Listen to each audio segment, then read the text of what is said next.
வணக்கம், எல்லாம் நல்லா இருப்பீங்கன்னு நம்புகிறேன். வெளியில் தமிழ்நிலையில் பார்த்துருப்பீங்க இந்த வீடியோவில் எதை பற்றி பார்க்க போகிறோம் அப்படின்னு சொல்லி. நம்ம சப்ஸ்கிரைபர் ஒருத்தவங்க கிளாஸுக்கு வரணும்னு சொல்லி கேட்டுட்டு இருந்தாங்க. நம்ம இது வரைக்கும் கிளாஸ் எடுக்கிறதில்ல, இருந்தாலும் சரி வாங்க அப்படின்னு சொல்லியிருந்தோம்.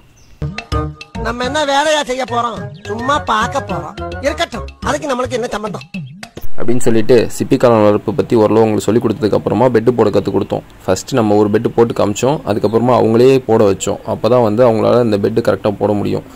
ஸோ பெட்டு போடுறது பார்க்க ஈஸியாக இருக்கலாம். நீங்கள் எக்ஸ்பெரிமெண்டலாக செய்யும்போது தான் அதோட எவ்வளோ கஷ்டம், அது எப்படி கற்றுக்கணும் அப்படின்றதெல்லாம் உங்களுக்கு புரியும். வீடியோவில் பார்க்கும்போது ரொம்பவே ஈஸியாக தான் இருக்கும். என்ன வைக்கோலை தூக்கி உள்ளே வைக்கிறாங்க, சீடு போடுறாங்க அப்படின்ற மாதிரி. ஆனால் நீங்கள் போய் உங்கள் பக்கத்தில் இருக்க நியர்பை ஃபார்மில் போய் நீங்கள் கண்டிப்பாக ஒரு நாளாவது அதை எப்படின்னு கற்றுக்கிட்டா தான் உங்களால் இது ஈஸியாக பண்ண முடியும். அந்த ரப்பர் பேண்ட் போடுற வரையும் சின்ன சின்ன நுணுக்கங்கள்லாம் இருக்குது. ஃபஸ்ட்டு சின்ன பெட் எப்படி போடுறதுன்னு சொல்லி கொடுத்தாச்சு. அதுக்கப்புறமா நம்ம டேபிளில் வச்சு 11x33 பெரிய சைஸ் நம்ம போடுவோம்ல, அதுவுமே எப்படி போடுறது அப்படின்றத கற்றுக் கொடுத்துட்ருந்தோம்.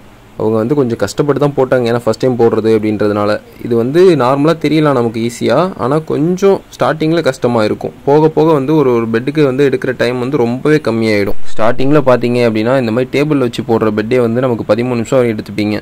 போக போக நீங்கள் கொஞ்சம் எக்ஸ்பீரியன்ஸ் ஆகிட்டீங்க அப்படின்னா ஒரு பெட்டுக்கு 6 நிமிஷம் தான் ஆகும் மேக்ஸிமம். டக்குன்னு வச்சு அமுக்கி போட்டு போயிட்டே இருக்கலாம். இவங்களுமே பார்த்தீங்கன்னா கீழே சின்ன பெட்டுமே போட்டாங்க. இப்போ நெக்ஸ்ட்டு பார்த்தீங்கன்னா டேபிள் வச்சு போடுற பெட்டுமே போட்டாங்க.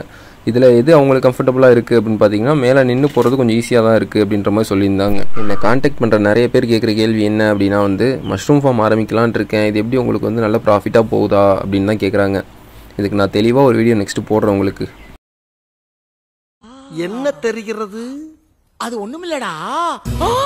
இவங்களுக்காக நான் ஒரு ட்ரம் வைக்கோல் ஊற வச்சு வச்சுருந்தேன். 2 பெட்டை போட்டுட்டு என்னால் முடியலன்னு சொல்லிட்டாங்க. பாவம். அவங்க ரொம்ப தூரம் ட்ராவல் பண்ணி போகணுன்றதுக்காக தான் சரி பரவாயில்ல, இதான் மெத்தட், இதை பார்த்துக்கோங்க அப்படின்னு நான் விட்டுட்டேன். நம்ம நிறைய பெட்டு போடும்போது தான் நம்ம ஒவ்வொரு பெட்டுக்கும் இம்ப்ரூவ் ஆகிட்டே போவோம். அடுத்தடுத்த பெட்டில் சின்ன சின்ன ஃபால்ட் எல்லாத்தையுமே திருத்திக்கிட்டு அதுக்கப்புறம் தான் சரியாக கொண்டு போக முடியும்.